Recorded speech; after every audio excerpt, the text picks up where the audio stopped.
I've spent most of my adult life chasing the quiet.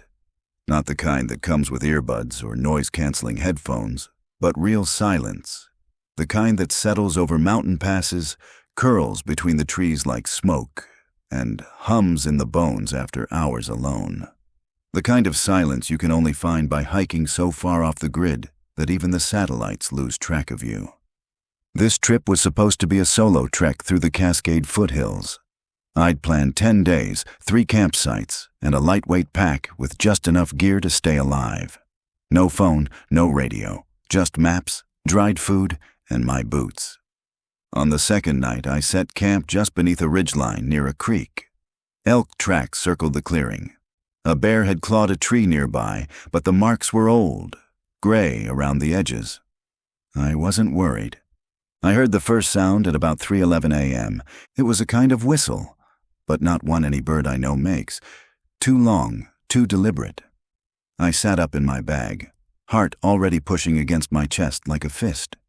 It came again, a mimic of itself from a different direction. Then, something much closer, a low grunt, not like a bear, not like anything. I unzipped the tent and stuck my head out, and I saw it. A figure, broad, dark, backlit by the moonlight, crouched near my bear bag strung up in the trees. I couldn't see its face, but its shape was unmistakable. The way it moved, fluid, aware. It looked up at me. It stood. I turned to grab the flare from my side pouch, and that's when it happened. The thing charged, fast but silent. Not to kill me. I don't believe that now. It swatted me aside like it was brushing away a branch. Its claws, or fingers, or whatever they were, raked across the side of my neck. Hot blood shot down my shoulder instantly. I don't remember falling, only the feeling of damp moss and the sky spinning. When I came to, the forest was still again. My gear was untouched. No tracks, no blood trail. Just the scratch, deep but strangely clean. I should have headed back that morning. But something stopped me. Not fear, not confusion, something else. Curiosity or maybe a pull. I didn't hike out. I told myself it was because the wound wasn't bad enough to justify ending the trip. But that's not the truth. The real reason was more subtle. Something about the forest felt different after the scratch, like I was part of it now, rather than a visitor passing through. Every footfall felt more certain, every bird call more defined. The wound stopped bleeding within hours. No swelling, no redness, just a line of darkened skin that pulsed faintly when I touched it, like a second heartbeat just beneath the surface. I kept walking, north, uphill, off trail. The map became a formality. I started navigating by smell. I swear to you, I could pick up the scent of river water before it came into view. I knew which trees were dying by the way their bark whispered in the wind. I even caught a vole scurrying under a log, not because I saw it, but because I could feel it move through the ground. By the 6th day, the skin around the scratch had changed. It wasn't scabbing like a normal wound. It was smoothing out, darkening, thickening, like bark, like hide. I pressed down on it and felt no pain, only warmth. And then came the dreams. I would fall asleep instantly, as if my body was eager to shut down. In those dreams, I was always running. Not on 2 legs, 4, or maybe something in between. The trees didn't blur past me. I moved with them, between them. Sometimes I would pause at the edge of a clearing and feel something behind me, watching, not threatening, just present, ancient, curious. I stopped making fires. The smell of smoke bothered me. By the 7th night, I noticed the hair on my arms and legs had thickened. Coarse, uneven. Not normal growth. I remember staring at it under the fading light, running my fingers through it.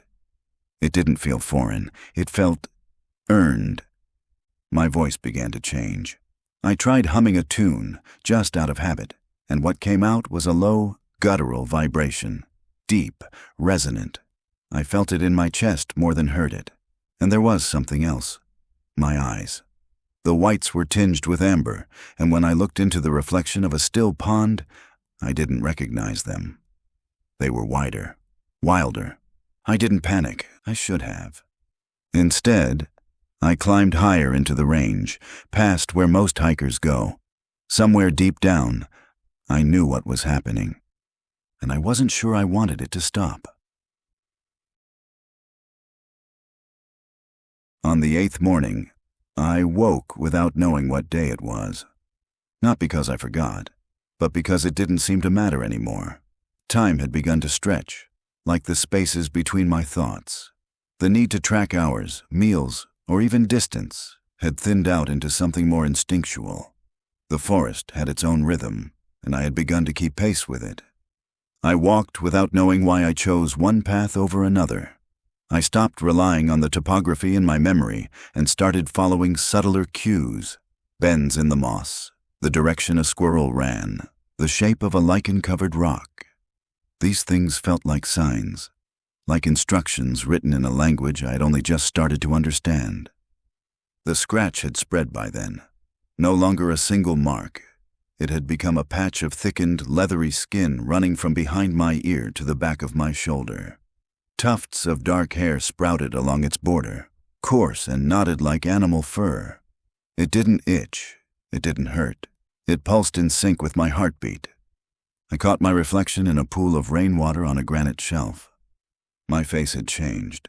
Subtly, but undeniably. The brow more pronounced, the cheekbones higher, my jaw broader, lined with a light bristle that didn't match the rest of my beard. My pupils seemed larger, my irises now a deep golden brown, almost copper in direct light. I held still and watched myself for a long time.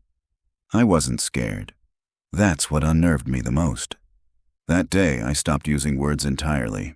Something about speaking, about shaping breath into language, felt unnatural, too angular, too brittle. The forest didn't speak that way. It murmured, hummed, shifted. Trees groaned softly in the wind like long-forgotten elders exchanging secrets. Water carried more than sound. And the pines, they had a rhythm, a pulse. If you stood still long enough, you could feel it in your ribs. It felt like a drumbeat beneath everything. Not music, something older than that. On the 9th day, I found a dead tree split down the center by lightning.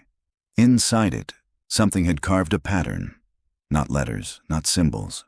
More like flows, whirls and arcs. I pressed my hand to it. My skin trembled. And just for a moment, I knew what it meant. It was a warning, or maybe a welcome. That night, I didn't set up camp. I curled up at the base of a cedar and fell asleep in the dirt, with my arms around my knees like some memory from long before I was human. And that's when I heard them. Voices, but not voices. Breaths, long, low exhales in the dark. All around me, not men, not animals, something in between, watching, not afraid, just waiting. By the 11th day, I had stopped thinking of myself as me. The word carried too much shape, too much sound. It felt like an old garment I'd outgrown, too tight at the seams, too foreign to wear without discomfort. I couldn't remember the last time I thought in full sentences. My thoughts now came in pulses, images, sensations, a warmth behind my eyes, a low wind pressing against one side of my body, urging me to move. I didn't resist. That morning I stepped barefoot through the forest, not because I'd lost my boots, I still had them, tied neatly to my pack, but because my feet no longer belonged in them. The soles had thickened, the skin coarsened. I could grip uneven terrain with new strength, feel vibrations through the ground like a second kind of hearing. My legs had changed, longer, or at least the muscles had, more flexible in strange ways. I found myself stooping as I walked, not out of pain, but preference. It felt right. The trees felt closer that way, more intimate. I moved with them, ducking under branches without breaking stride, slipping between trunks without thought. I didn't eat for 2 days. I wasn't hungry. The sun no longer guided me. I moved at dusk, in the blue veil of half-light, when the forest is neither asleep nor awake. That in-between hour. I passed animal tracks I couldn't name. Massive, deliberate impressions in soft dirt. 3 or 4 toes, no claws. Not mine. Not yet. And I could smell them. Not like how we talk about smell. Not in notes or hints. But in a way that folded into memory. Scent became recognition. I knew one of them had walked here just hours before. I could feel their mood, their strength. Even the slight limp in the left foot of one. Not from a wound, just age. They were close, but never visible. They didn't want to startle me. I could feel it. A kind of respectful boundary held between us. They moved when I moved. Stopped when I stopped. Always nearby. Always one breath behind me. On the 12th night, I crouched near a river bend, watching the moon ripple across the water. My reflection was gone. Not literally, but I could no longer see myself in it. The shape had changed, shoulders broader, nose flatter, hair spread across my chest and back in tangled swirls. I tried to say my name aloud. The sound caught in my throat. Not because I'd forgotten it. No, it was still there. But it no longer meant anything. The name was made for someone else. A man who wore nylon and read trail maps. Someone who measured miles and calories and time. I was no longer him. I was becoming something with no word, no name, no history. Only breath, only movement, only forest. I fell asleep that night not against a tree, but up in one. 10 feet off the ground, cradled between 2 thick limbs, my back curved against bark, fingers digging into moss. I dreamt of nothing. Just silence. The last time I saw a trail marker, I didn't even recognize it as such. A painted blaze on a pine, half faded by rain. It looked like a wound that had healed wrong. I stopped and touched it, wondering why it felt out of place, like a relic from a forgotten religion. A strange sadness filled me, sudden and directionless.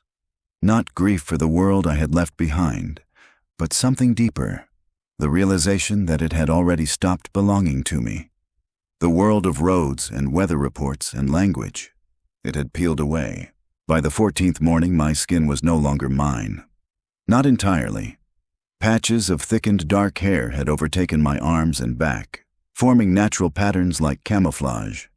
But not for concealment, for communion. I noticed birds no longer scattered when I approached. Squirrels watched me from branches, unbothered. A black bear passed within 10 feet of me that day. We made eye contact. It blinked, kept walking. There was no fear, no hunger, no conflict, just recognition. That night I heard one of them, truly heard one. Not just movement, not just breath in the trees. A call, long, low, full of vibration that curled around my ribs and rested there like a second heartbeat. It wasn't a word, but I knew what it meant. You are close, and I was. I don't remember walking. I just arrived. Deep in a moss-covered basin where the stars barely touched the forest floor, I saw them. Shapes. Half glimpsed, massive, still. Not hiding, just being. The first step forward, and I understood, without words, that I was not being tested, not being judged. I was being witnessed. And in that moment, I did not feel fear or pride or awe. I felt welcome. I knelt, not out of reverence, but instinct. My limbs folded in a way they hadn't before. My fingers brushed the soil and didn't recoil. My breath synced with theirs. One of them approached, towering, silent. It reached out, not with a hand, but with presence, a field, a knowing, a warmth. It pressed its massive palm to my chest, and I felt the scratch flare, not with pain, but with completion. My transformation wasn't a curse. It was an inheritance. That night I joined them in the dark. We moved together, not as shadows, not as myths, but as a family older than memory. We walked upstream, crossed stone ridges barefoot, crouched in silence as a rainstorm swept through the canopy above us like applause from the earth. By morning, I no longer thought of myself as separate. The language of the pines no longer needed translation. I had become the space between stories. The echo that trails behind a forgotten footstep. The thing that watches not with menace, but memory. And now, when hikers enter this part of the forest, I stay near. I do not threaten. I do not run. I watch. And if they ever leave the trail, if they ever stay too long in the quiet, if they ever listen closely enough, they might hear it too, the low hum beneath the branches, the welcome in the silence, the breath that never quite belonged to the wind.